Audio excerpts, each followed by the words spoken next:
புனிதர் அனைவரின் புகழ்ச்சிக்காக இன்று பெருவிழா கொண்டாடும் நாம் எல்லோரும் ஆண்டவரில் அகமகிழ்வோமாக. அவர்களுடைய பெருவிழாவில் வானதூதரும் மகிழ்ந்து இறைவனின் திருமகனை புகழ்கின்றனர்.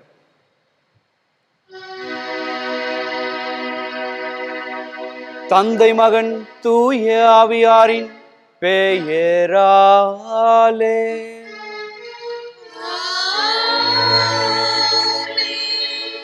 நம் ஆண்டவராகிய இயேசு கிறிஸ்துவின் அருளும் கடவுளின் அன்பும் தூய ஆவியாரின் நட்புறவும் உங்கள் அனைவரோடும் இருப்பதாக.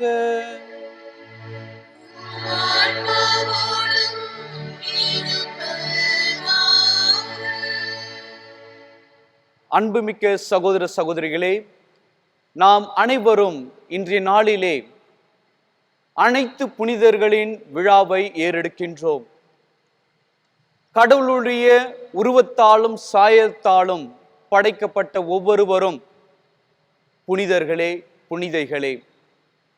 ஆகவே அதை நாம் மனதார ஏற்றுக்கொண்டு முழு உள்ளத்தோடும் முழு ஆற்றலோடும் பங்கு கொள்ளும் வகையில் இத்தூய மறைநிலை கொண்டாட நாம் தகுதி பெறும் பொருட்டு நம் பாவங்களை ஏற்றுக்கொள்வோம்.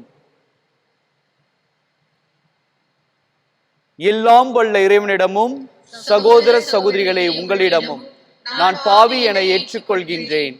ஏனெனில் என் சிந்தனையாலும் சொல்லாலும் செயலாலும் கடமையில் தவறியதாலும் பாவங்கள் பல செய்தேன்.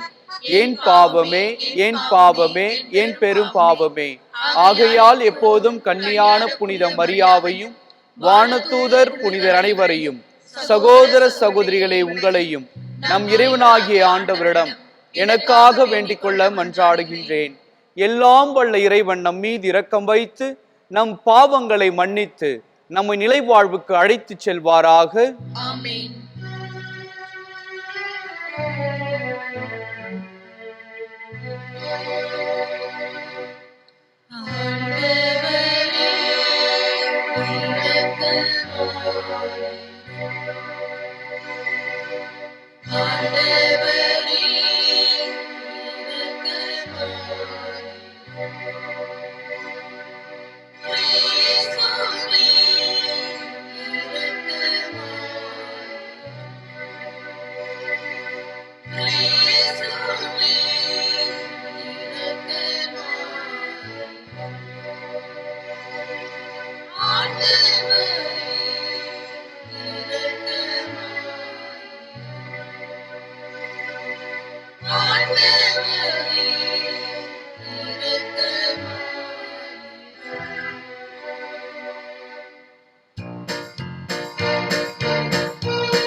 மன்றாடுவோமாக.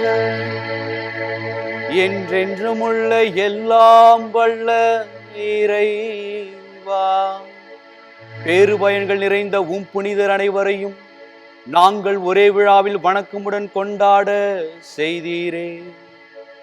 எண்ணற்ற புனிதர்களின் பரிந்துரையால் நாங்கள் விருப்பத்தோடும் உமது இரக்கத்தை எங்களுக்கு மிகுதியாக பொழிவீராக. உம்மோடு தூய ஆவியாரின் ஒன்றிப்பில் இறைவனாய் என்றென்றும் வாழ்ந்து ஆட்சி செய்கின்ற எங்கள் ஆண்டவரும் உம் திருமகனுமாகிய இயேசு கிறிஸ்து வழியாக உம்மை மன்றாடுகின்றோ.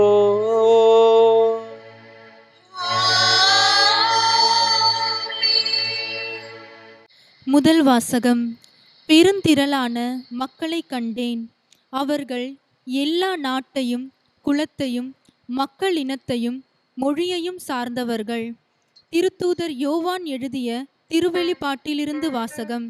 அதிகாரம் 7, இறை வார்த்தைகள் 2-4 மற்றும் 9-14 முடிய. கதிரவன் எழும் திசையிலிருந்து மற்றொரு வானதூதர் எழுந்து வர கண்டேன். வாழும் கடவுளின் முத்திரை அவரிடம் இருந்தது. நிலத்தையும் கடலையும் அழிக்க அதிகாரம் பெற்றிருந்த அந்த 4 வானதூதர்களையும் அவர் உரத்த குரலில் அழைத்து, எங்கள் கடவுளுடைய பணியாளர்களின் நெற்றியில் நாங்கள் முத்திரையிடும் வரை நிலத்தையோ கடலையோ மரத்தையோ அழிக்க வேண்டாம் என்று அவர்களிடம் கூறினார். முத்திரையிடப்பட்டவர்களின் எண்ணிக்கை பற்றி சொல்ல கேட்டேன். இஸ்ரேல் மக்களின் குலங்கள் அனைத்திலும் முத்திரையிடப்பட்டவர்கள் 1,44,000. இதன்பின் யாராலும் எண்ணிக்கையிட முடியாத பெரும் திரளான மக்களை கண்டேன். அவர்கள் எல்லா நாட்டையும் குலத்தையும் மக்களினத்தையும் மொழியையும் சார்ந்தவர்கள். அரியணைக்கும் ஆட்டுக்குட்டிக்கும் முன்பாக நின்று கொண்டிருந்தார்கள். வெண்மையான தொங்கலாடை அணிந்தவர்களாய் கையில் குருத்தோலை பிடித்திருந்தார்கள். அவர்கள் அரியணையில் வீற்றிருக்கும் எங்கள் கடவுளிடமிருந்தும் ஆட்டுக்குட்டியிடமிருந்துமே மீட்பு வருகிறது என்று உரத்த குரலில் பாடினார்கள். அப்பொழுது வானதூதர்கள் அனைவரும் அரியணையையும் மூப்பர்களையும் 4 உயிர்களையும் சூழ்ந்து நின்று கொண்டிருந்தார்கள். பின்பு அரியணை முன் முகம் குப்புற விழுந்து கடவுளை வணங்கினார்கள். ஆமேன். புகழ்ச்சியும் பெருமையும் ஞானமும் நன்றியும் மாண்பும் வல்லமையும் வலிமையும் எங்கள் கடவுளுக்கே என்றென்றும் உரியன. ஆமேன் என்று பாடினார்கள். மூப்பர்களுள் ஒருவர், வெண்மையான தொங்கலாடை அணிந்துள்ள இவர்கள் யார்? எங்கிருந்து வந்தவர்கள் தெரியுமா என்று என்னை வினவினார். நான் அவரிடம், என் தலைவரே, அது உமக்குத்தான் தெரியும் என்றேன். அதற்கு அவர் என்னிடம் கூறியது, இவர்கள் கொடிய வேதனையில் இருந்து மீண்டவர்கள். தங்களின் தொங்கல் ஆடைகளை ஆட்டுக்குட்டியின் இரத்தத்தில் துவைத்து வெண்மையாக்கி கொண்டவர்கள். இது ஆண்டவர் வழங்கும் அருள்வாக்கு. இறைவனுக்கு நன்றி.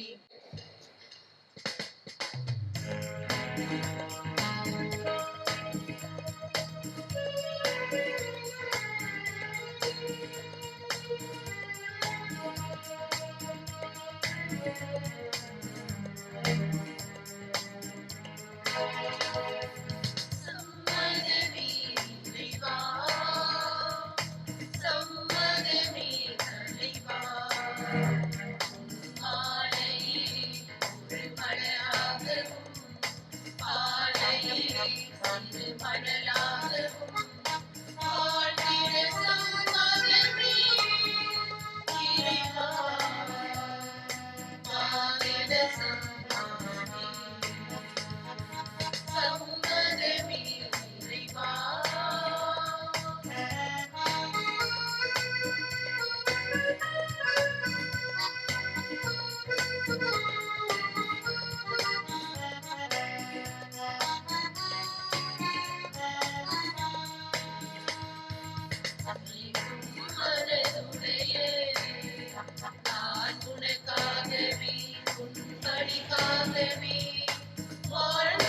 வரம் தருவார்.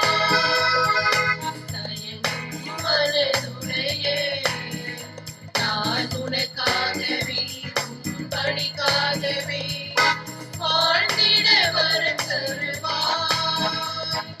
கருவாக என்னை படைத்து உயிர் கண்மணியாய் என்னை வளர்த்து, கருவாக என்னை படைத்து உயிர் கண்மணியாய் என்னை வளர்த்து, கரமதிலே உருப்பதித்து கருத்துடனே என்னை காக்கின்றார்.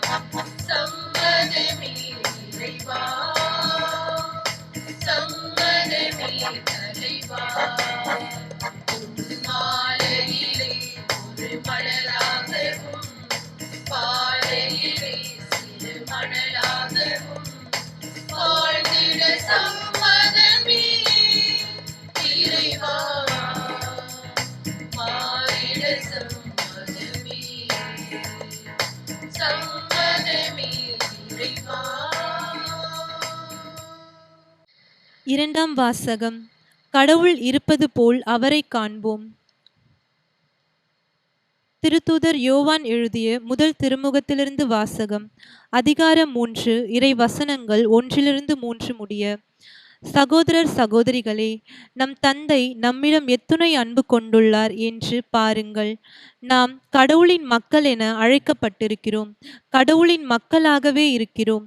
உலகம் அவரை அறிந்து கொள்ளாததால் நம்மையும் அறிந்து கொள்ளவில்லை. என் அன்பார்ந்தவர்களே, இப்பொழுது நாம் கடவுளின் பிள்ளைகளாய் இருக்கின்றோம். இனி எத்தன்மையராய் இருப்போம் என்பது இன்னும் வெளிப்படவில்லை. ஆனால் அவர் தோன்றும் போது நாமும் அவரை போல் இருப்போம். ஏனெனில் அவர் இருப்பது போல் அவரை காண்போம். அவரை எதிர்நோக்கி இருக்கிற அனைவரும் அவர் தூயவராய் இருப்பது போல் தம்மையே தூயவராக வேண்டும். இது ஆண்டவர் வழங்கும் அருள்வாக்கு. இறைவா உமக்கு நன்றி.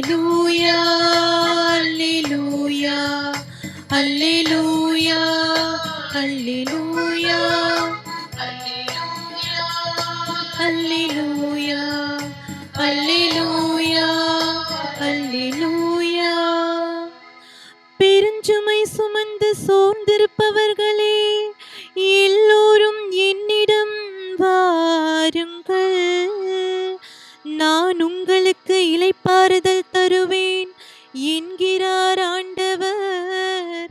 அல்லேலூயா.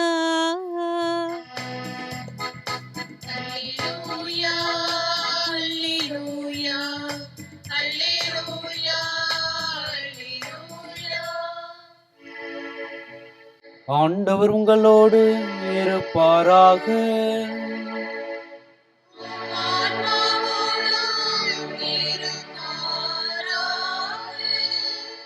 மத்தேயு எழுதிய தூய நற்செய்தியிலிருந்து வாசகம்.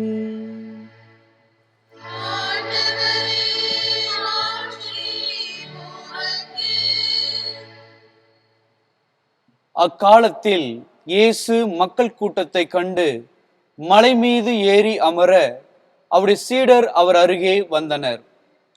அவர் திருவாய் மலர்ந்து கற்பித்தவை: ஏழையரின் உள்ளத்தோர் பேறு பெற்றோர், ஏனெனில் விண்ணரசு அவர்களுக்கு உரியது. துயருருவோர் பேறு பெற்றோர், ஏனெனில் அவர்கள் ஆறுதல் பெறுவர். கனிவுடையோர் பேறு பெற்றோர், ஏனெனில் அவர்கள் நாட்டை உரிமை சொத்தாக்கிக் கொள்வர். நீதி நிலைநாட்டும் வேட்கை கொண்டோர் பேறு பெற்றோர், ஏனெனில் அவர்கள் நிறைவு பெறுவர். இரக்கமுடையோர் பேறு பெற்றோர், ஏனெனில் அவர்கள் இரக்கம் பெறுவர். தூய்மையான உள்ளத்தோர் பேறு பெற்றோர், ஏனெனில் அவர்கள் கடவுளை காண்பர். அமைதி ஏற்படுத்துவோர் பேறு பெற்றோர், ஏனெனில் அவர்கள் கடவுளின் மக்கள் என அழைக்கப்படுவர். நீதியின் பொருட்டு துன்புறுத்தப்படுவோர் பேறு பெற்றோர், ஏனெனில் விண்ணரசு அவர்களுக்குரியது. என் பொருட்டு மக்கள் உங்களை இகழ்ந்து துன்புறுத்தி உங்களை பற்றி இல்லாதவை பொல்லாதவை எல்லாம் சொல்லும்போது நீங்கள் பேறு பெற்றவர்களே. மகிழ்ந்து பேறு வகை கொள்ளுங்கள், ஏனெனில் விண்ணுலகில் உங்களுக்கு கிடைக்கும் கைமாறு மிகுதியாகும். ஆண்டவரின் அருள்வாக்கு. இறை இயேசு கிறிஸ்துவுக்கு மிகவும் பிரியமான இறை சொந்தங்களே, கடவுளின் உருவத்தாலும் சாயலிலும் நாம் உருவெடுத்திருக்கின்றோம்.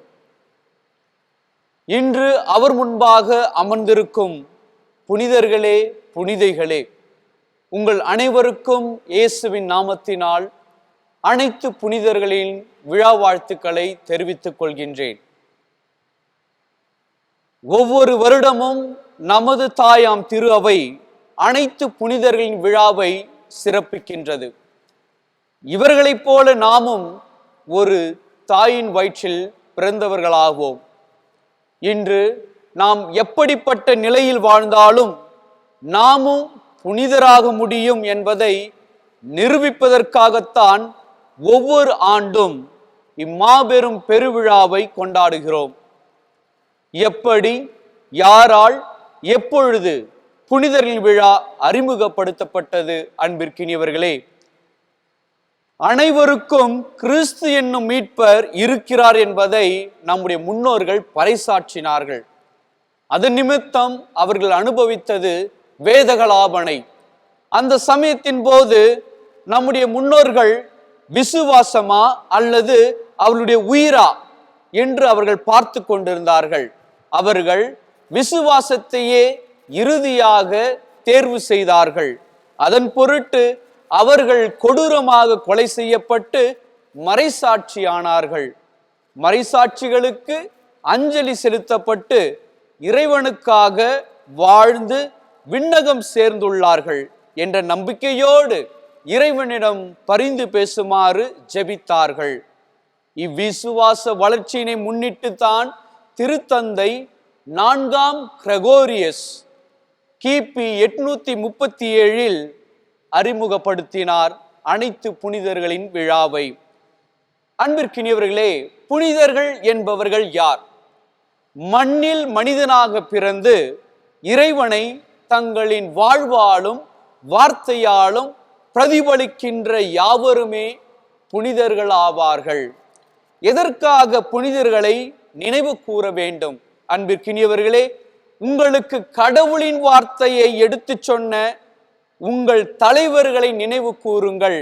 அவர்களது வாழ்வின் நிறைவை எண்ணி பார்த்து நீங்களும் அவர்களைப் போல நம்பிக்கைக்குரியவர்களாக விசுவாசிகளாக இருங்கள் என்று எபிரேயர் 13வது அதிகாரம் 7வது வசனத்திலே நாம் வாசிக்க கூடும்.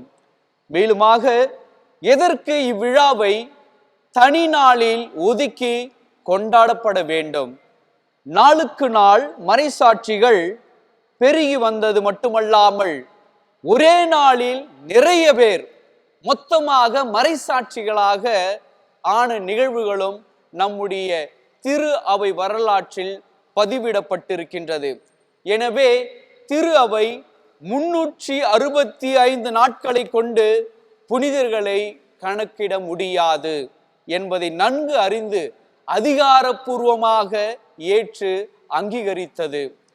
அன்பிற்கினியவர்களே, இன்றைய வாசகங்கள் முதல் வாசகத்தில் எல்லா நாட்டையும் குலத்தையும் மக்களினத்தையும் சார்ந்தவர்கள் விண்ணகத்தில் இருந்தார்கள் எனில், எல்லாராலும் நீங்களும் நானும் கூட மக்களின் மக்களாக இருந்தாலும் கூட புனிதர்களாக உருவெடுக்க முடியும் என்பதுதான் இதன் நிசப்த உண்மையாக இன்றைய முதல் வாசகம் நமக்கு எடுத்துரைக்கின்றது.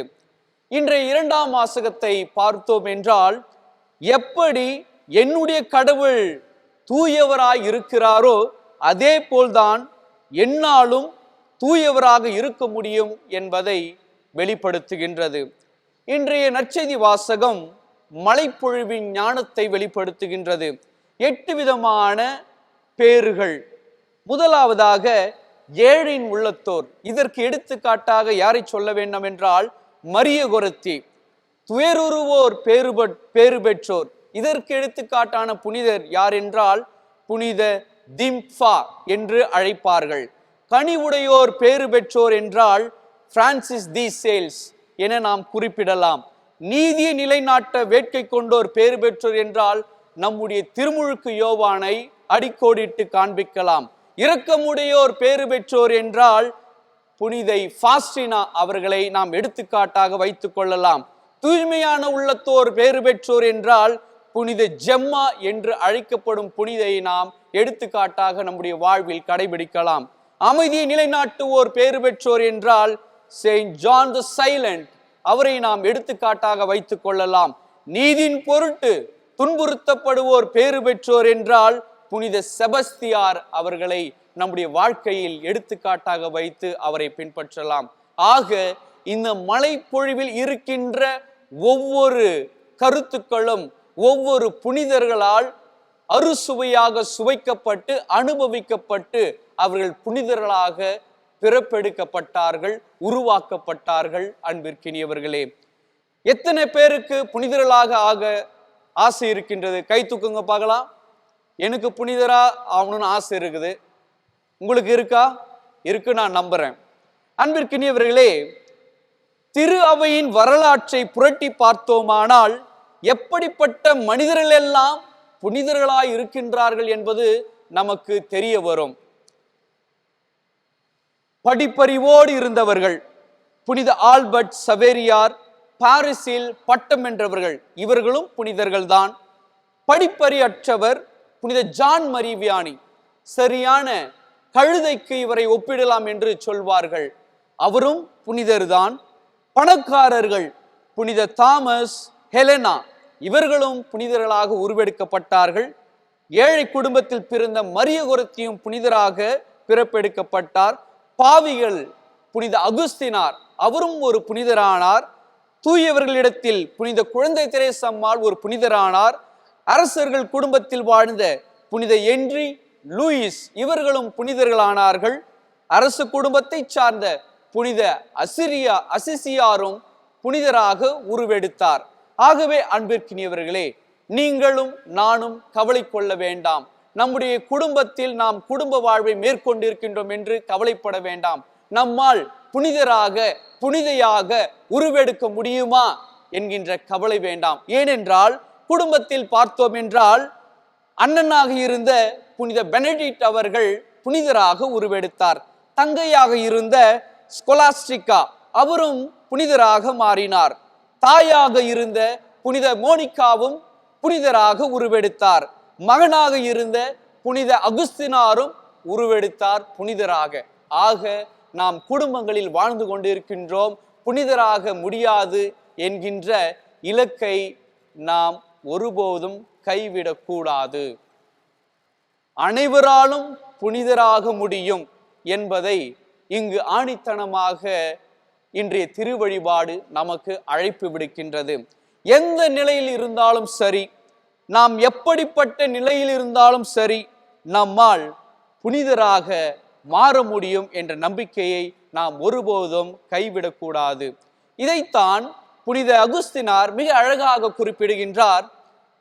அவனாலும் அவளாலும் புனிதராக முடிந்தால் ஏன் என்னால் முடியாது என்ற ஒற்றை வாக்கியத்தை குறிக்கோளாக கொண்டு வாழ்ந்தவர் புனித அகுஸ்தினார். அன்பிற்குரியவர்களே, நாம் அனைவருக்குமே புனிதர்களாக வாழ ஆசைதான். எனவே ஒற்றை கருத்தை மட்டும் உங்களிடம் பகிர ஆசைப்படுகின்றேன். தெரிந்து கொண்டே இயேசுவை அறிந்து கொண்ட போது புனிதர்கள் ஆனார்கள். புனித பவுல் ஆரம்ப காலத்தில் சவுல் என்று அழைக்கப்பட்டார். அப்பொழுது அவருக்கு இயேசுவை பற்றி நன்கு தெரியும். இயேசு எப்படிப்பட்டவர், எங்கிருந்து வந்தவர், அவருடைய பார்வையானது, அவருடைய நோட்டமானது, அவருடைய இலக்கானது, நோக்கமானது அனைத்தையும் அறிந்தவர். புனித ஸ்டீவனை கொல்வதற்கு இவர்தான் முதலில் கல்லை கையில் ஏந்தினார். மேலுமாக யார் யாரெல்லாம் கிறிஸ்துவை வழிபடுகின்றார்களோ அவர்கள் எல்லாம் கொல்ல வேண்டும் என்று கங்கணம் கட்டி அலைந்து திரிந்தார். கொல்லவும் செய்தார். சவுல் எப்போது இயேசுவை அறிந்து கொண்டாரோ அப்பொழுது பவுலாக மாற்றம் பெற்றார்.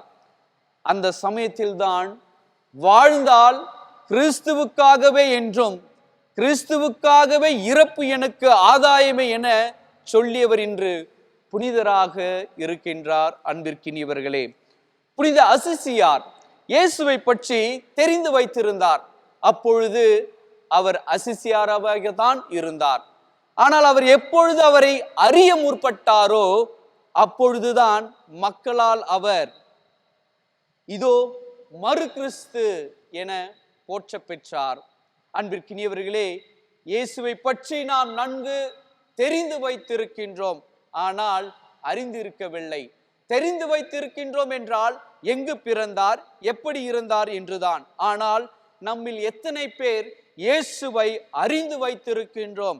அறிந்து கொள்வது என்பது அனுபவம் தான். அனுபவத்தை நம்முடைய வாழ்வில் வாழ்வாக்கப்பட்டு நாமும் புனிதர்களாக உருவெடுக்க முடியும். எபேசியர் 1ஆம் அதிகாரம் 4வது வசனத்திலே நாம் வாசிக்க கூடும்.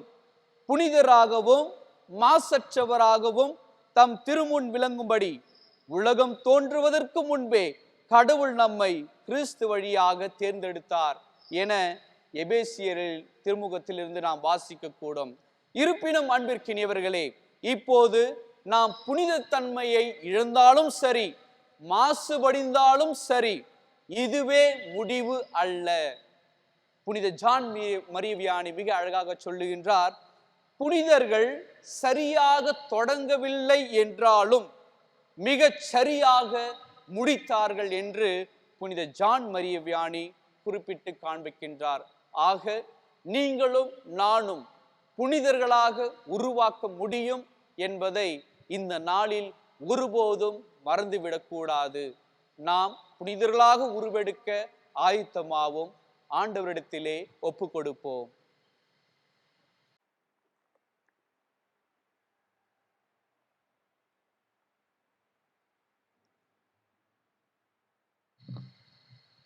நம்பிக்கையாளர்களின் மன்றாட்டுக்கள். உங்கள் பதில். எல்லாம் வல்ல இறைவா, எங்கள் மன்றாட்டை கேட்டருளும். எல்லாம் வல்ல இறைவா, எங்கள் மன்றாட்டை கேட்டருளும். அனைத்துலக மக்களுக்காக வேண்டுவோம். ஆண்டவரே, மக்களுக்கிடையே ஒற்றுமை நிலவ செய்தருள வேண்டும் என்று, மேலும் அவர்களிடத்தில் அமைதி, சமாதானம், சகோதரத்துவம், உடன் பயணித்தல் ஆகிய அருள் சார்ந்த பண்புகளை மேற்கொள்ளுமாறு இறைவா உம்மை கெஞ்சி மன்றாடுகின்றோம். எல்லாம் வல்ல இறைவா, எங்கள் மன்றாட்டை கேட்டருளும். பல்வேறு தேவைகளில் உழல்வோருக்காக நாம் ஒப்பு கொடுத்து ஜெபிப்போம். ஆண்டவரே, அனைவரையும் தேர்ச்சிருள வேண்டுமென்றும், மேலுமாக பசியாலும் பட்டினியாலும் குடிக்க தண்ணீர் கூட இல்லாமல் எத்தனையோ பாமர மக்கள் வதைப்புக்கு உள்ளாக்கப்பட்டுள்ளனர். இவர்களை எல்லாம் நீதாமே சீர்தூக்கி பார்த்து உம்முடைய தூய ஆவின் வல்லமையால் இவர்களுக்கான அத்தியாவசிய தேவைகள் கிடைக்க வேண்டும் என்று இறைவா உம்மை நோக்கி கெஞ்சி மன்றாடுகின்றோம். எல்லாம் வல்ல இறைவா, எங்கள் மன்றாட்டை கேட்டருளும். அன்பு ஆண்டவரே, இங்கு வாழ்ந்து கொண்டிருக்கின்ற அனைத்து சகோதர சகோதரிகளாக இருக்கும் எம்முடைய பிற மத சகோதர சகோதரிக்கு ஒப்பு கொடுத்து ஜெபிக்கின்றோம். இவர்கள் தங்களுடைய வாழ்விலே ஒரே ஆண்டவரை பின்பற்றி அவருக்கு சாட்சி வாழும் பகிரும்படியாகவும் அவர்களும் நீர்தாமே ஒருவர் உண்மையுள்ளவர் என்பதை புரிந்து கொள்ள வேண்டும் என்றும் இறைவா உம்மை நோக்கி கெஞ்சி மன்றாடுகின்றோம். எல்லாம் வல்ல இறைவா, எங்கள் மன்றாட்டை கேட்டருளும். அன்பு ஆண்டவரே, எங்களுடைய குடும்பத்துக்காக ஒப்பு கொடுத்து ஜெபிக்கின்றோம். நீர்தாமே ஆணும் பெண்ணுமாக படைத்திருக்கின்றீர். ஆணையும் பெண்ணையும் கணவன் மனைவியாக இணைத்திருக்கின்றீர். மேலுமாக கொடையாக பரிசாக பிள்ளைகளை கொடுத்திருக்கின்றீர். அதற்காக நன்றி செலுத்துகின்றோம்.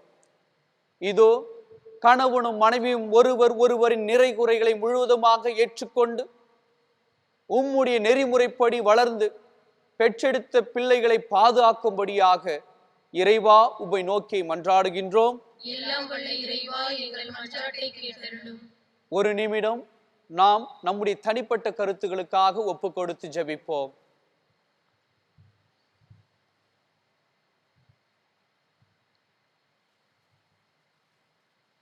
எல்லாம் வல்ல இறைவன் இந்த மன்றாட்டுக்களை எல்லாம் உம் திருப்பாதத்தில் ஒப்பு கொடுத்து ஜெபிக்கின்றோம் எங்கள் ஜீவனுள்ள நல்ல பிதாவே.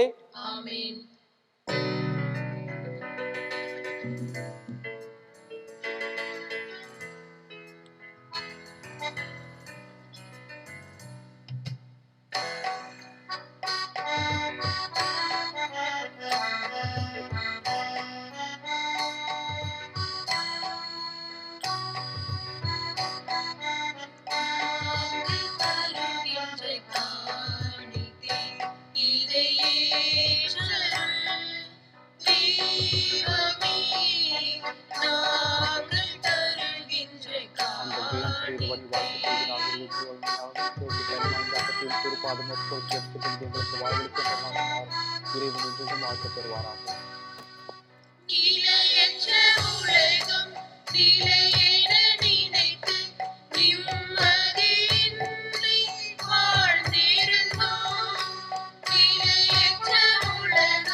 சகோதர சகோதரிகளே, என்னுடையதும் உங்களுடையதுமான இப்பலி எல்லாம் உள்ள தந்தையாகிய இறைவனுக்கு ஏற்றதாகும்படி மன்றாடுங்கள். ஆண்டவர் தமது பெயரின் புகழ்ச்சிக்காகவும் ஆட்சிக்காகவும் நமது நன்மைக்காகவும் புனித திரு அவை அனைத்தின் நலன்களுக்காகவும் உமது கையில் இருந்து பலியேற்றுக் கொள்வாராக. ஆண்டவரே, புனிதர் அனைவரின் பெருமைக்காக நாங்கள் ஒப்பு கொடுக்கும் இக்காணிக்கைகள் உமக்கு உகந்தவனவாய் இருப்பனவாக. இவ்வாறு அப்புனிதர்கள் ஏற்கனவே சாகாத்தன்மை பெற்றுவிட்டனர் என்பதை நம்புகின்ற நாங்கள் எங்களது மீட்பில் அவர்கள் அக்கறை கொண்டுள்ளனர் என்பதையும் உணரச் செய்வீராக. எங்கள் ஆண்டவர் இயேசு கிறிஸ்து வழியாக உம்மை மன்றாடுகின்றோம்.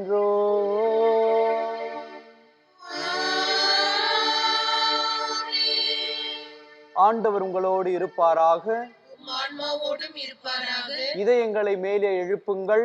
ஆண்டவரிடம் எழுப்பியுள்ளோம். நம் இறைவனாகிய ஆண்டவருக்கு நன்றி கூறுவோம். அது தகுதியும் நீதியுமானதே. ஆண்டவரே, தூயவரான தந்தையே, என்றுமுள்ள எல்லாம் வல்ல இறைவா, எந்நாளும் எவ்விடத்திலும் நாங்கள் உமக்கு நன்றி செலுத்துவது மெய்யாகவே தகுதியும் நீதியுமாகும், எங்கள் கடமையும் மீட்புக்குரிய செயலுமாகும்.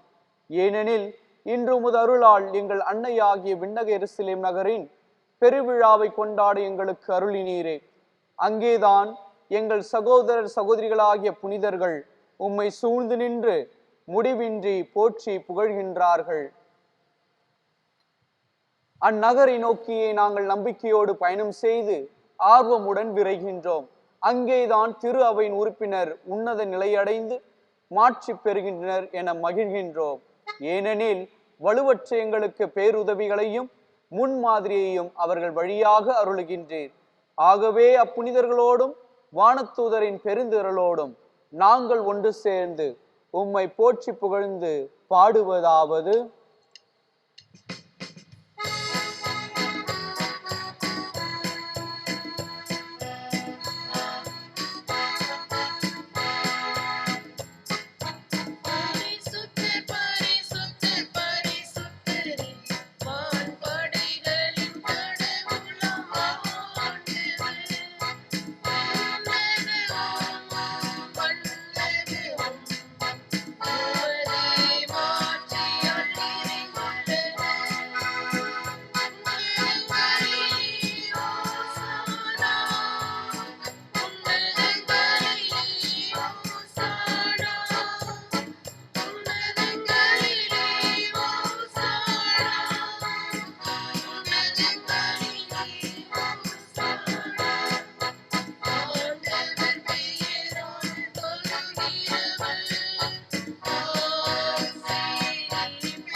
ஆண்டவரே, நீர் மெய்யாகவே தூயவர், தூய்மை அனைத்துக்கும் ஊற்று.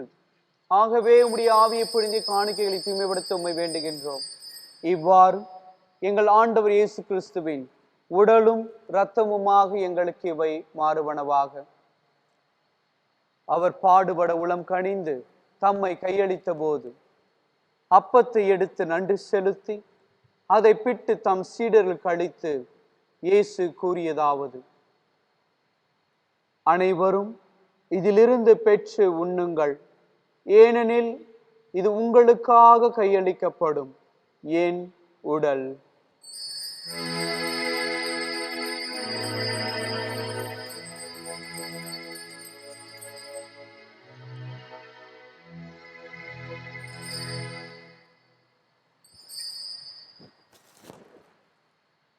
அவ்வண்ணமே இரவு விருந்தை அருந்திய பின் கிண்ணத்தை எடுத்து மீண்டும் உமக்கு நன்றி கூறி தம் சீடர்களுக்கு அளித்து இயேசு கூறியதாவது: அனைவரும் இதிலிருந்து பெற்று பருகுங்கள், ஏனெனில் இது புதிய நிலையான உடன்படிக்கைக்குரிய என் இரத்தத்தின் கிண்ணம். இது பாவ மன்னிப்புக்கென்று உங்களுக்காகவும் பலருக்காகவும் சிந்தப்படும். இதை என் நினைவாக செய்யுங்கள்.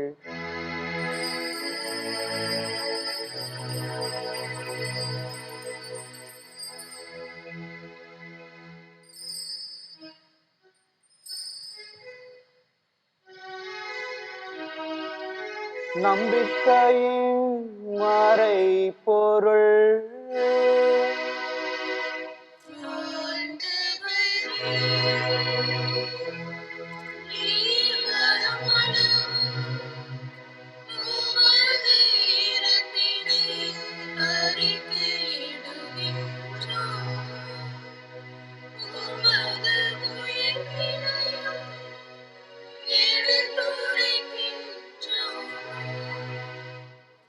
ஆகவே ஆண்டவரை, நாங்கள் கிறிஸ்துவின் இறப்பினையும் உயிர்ப்பினையும் நினைவு கூர்ந்து வாழ்வு தரும் அப்பத்தையும் மீட்பளிக்கும் கிண்ணத்தையும் உமக்கு ஒப்புக் கொடுக்கின்றோம்.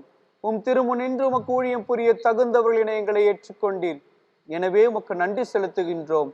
மேலும் கிறிஸ்துவின் உடலிலும் இரத்தத்திலும் பங்கு கொள்ளும் எங்களை தூய ஆவியார் ஒன்று சேர்க்க வேண்டும் என உம்மை தாழ்மையுடன் மன்றாடுகின்றோம். ஆண்டவரே, உலகெங்கும் பரவியிருக்கும் திரு அவை நினைவு கூர்ந்தருளும். எங்கள் திருத்தந்தை பிரான்சிஸ், எங்கள் ஆயர் தந்தை நீதிநாதன், எல்லா திருநிலையினர் ஆகிய அனைவரோடும் உமது திரு அவை அன்பில் நிறைவு பெறச் செய்தருளும். மேலும் உயிர்த்தெழும் எதிர்நோக்குடன் துயில் கொள்ளும் எங்கள் சகோதரர் சகோதரிகளையும் இறந்தோர் அனைவரையும் இரக்கத்துடன் நினைவு கூர்ந்து உமது திருமுக ஒளியினுள் ஏற்றருளும். எங்கள் அனைவர் மீதும் இரக்கமாயிரும். கடவுளின் கன்னித்தாயான புனித மரியா, அவருடைய கணவரான புனித யோசேப்பு, புனித திருத்தூதர்கள், இவ்வுலகில் உமக்கு உகந்தவராயிருந்தோர் ஆகிய புனிதர் அனைவருடனும் நாங்கள் நிறைவாழ்வில் பங்கு கொள்ளும் தகுதி பெற்று உம் திருமகன் இயேசு கிறிஸ்து வழியாக உம்மை புகழ்ந்தேத்தும் மரமருள உம்மை மன்றாடுகின்றோம்.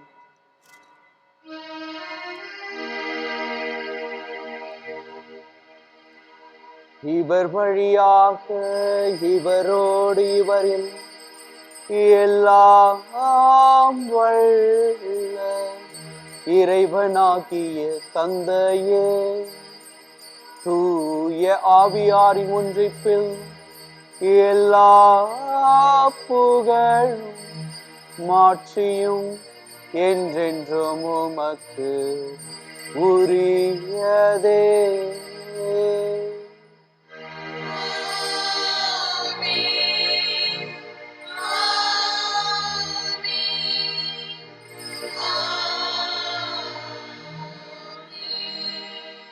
மீட்பரின் கட்டளையால் கற்பிக்கப்பட்டு இறை படிப்பினையால் பயிற்சி பெற்ற நாம் புரிந்து பாடுவோம்.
ஆண்டவரே, தீமை அனைத்திலுமிருந்து எங்களை விடுவித்து எங்கள் வாழ்நாளில் அமைதியை கனிவுடன் அருள உம்மை மன்றாடுகின்றோம்.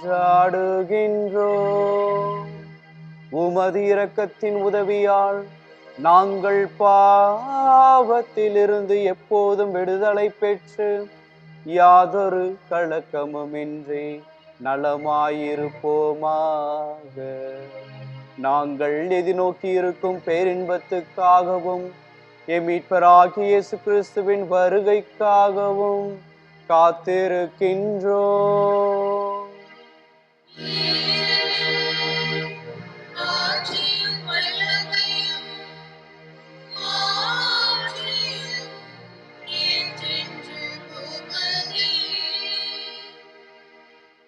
ஆண்டவரே இயேசு கிறிஸ்துவே, அமைதியை உங்களுக்கு விட்டு செல்கின்றேன், என் அமைதியையே உங்களுக்கு அளிக்கின்றேன் என்று உம் திருத்தூதர்களுக்கு மொழிந்தீரே.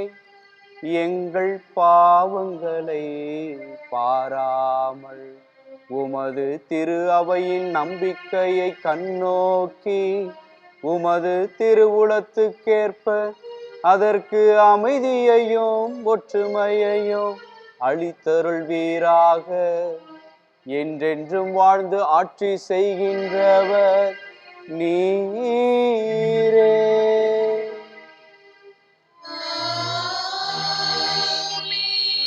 ஆண்டவருடைய அமைதி உங்களோடு என்றும் இருப்பதாக.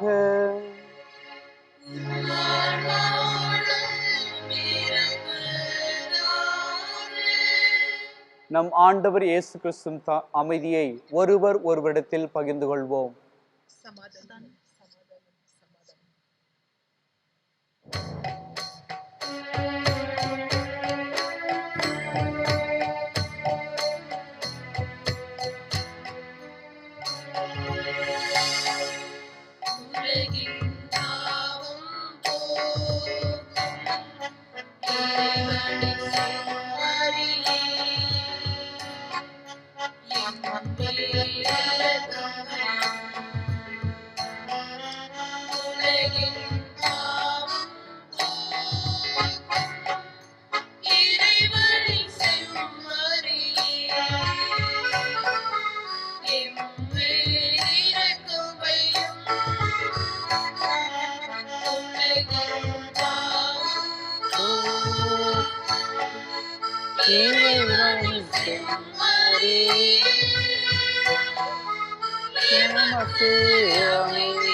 இதோ இறைவனின் செம்மறி, இதோ உலகின் பாவங்களை போக்குகின்றவர்.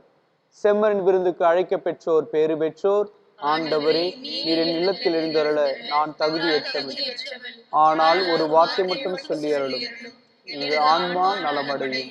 கிறிஸ்துவின் திருவுடல் திரு ரத்தம் நம்மை காத்து நிலை வாழ்வு அளிப்பதாக. ஆமென்.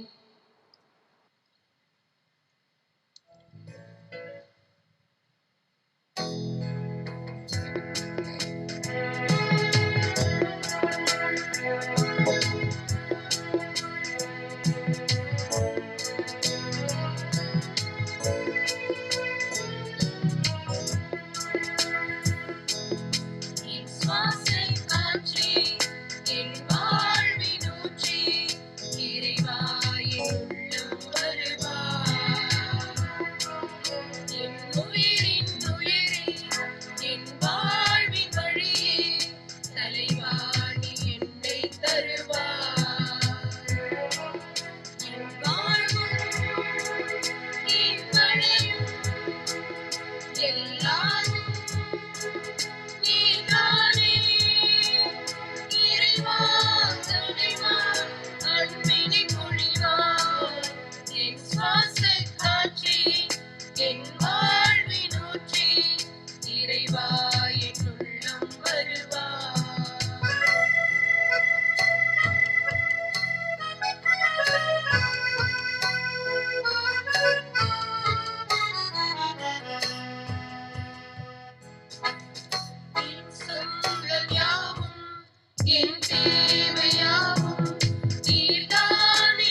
நன்றியோடு மன்றாடுவோமாக.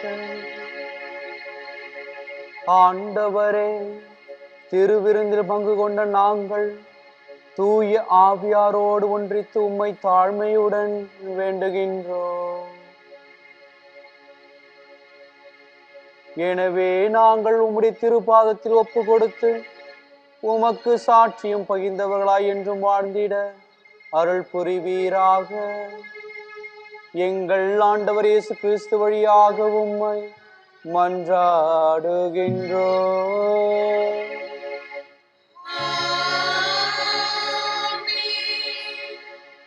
சிறப்பு ஆசிற்காக அனைவரும் தலைவணங்கி மன்றாடுவோம். புனிதர்களின் மாட்சியும் அக்களிப்புமான இறைவன் அவருடைய சிறப்புமிக்க வேண்டல்களால் உங்களுக்கு வலுவூட்டி உங்கள் மீது தமது முடிவில்லா ஆசியை பொழிவாராக. நீங்கள் அவர்களின் பரிந்துரையால் இம்மையில் தீமைகளில் இருந்து விடுதலையும் அவருடைய புனித வாழ்வின் எடுத்துக்காட்டினால் பயிற்சியும் பெற்று இறைவனுக்கும் சகோதரர் சகோதரிகளுக்கும் பணி செய்வதில் என்றும் கருத்தூன்றியவர்களாய் காணப்படுவீர்களாக. இவ்வாறு தம் மக்கள் விண்ணக புனிதர் கூட்டத்தில் இணைந்து முடிவில்லா அமைதி பெறுவதைக் கண்டு அகமகிழும் திரு அவையின் பிள்ளைகளாக நீங்கள் அனைவரோடும் வான்வீட்டின் மகிழ்ச்சியை அடைவீர்களாக. எல்லாம் வல்ல இறைவன் தந்தை, மகன், தூய ஆவியாரின் ஆசி உங்கள் மீது இறங்கி உங்களோடு என்றும் தங்குவதாக.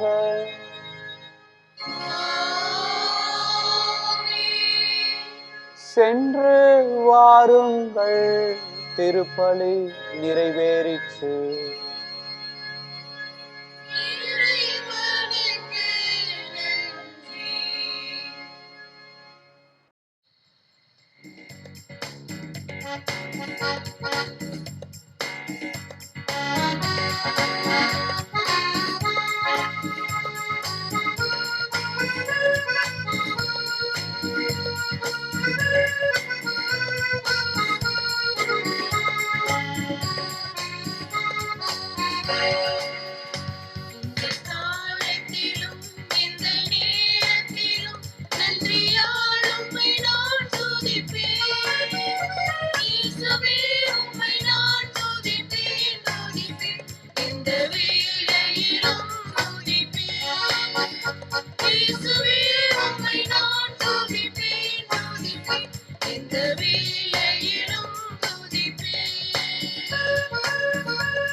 இயேசுவே உம்மை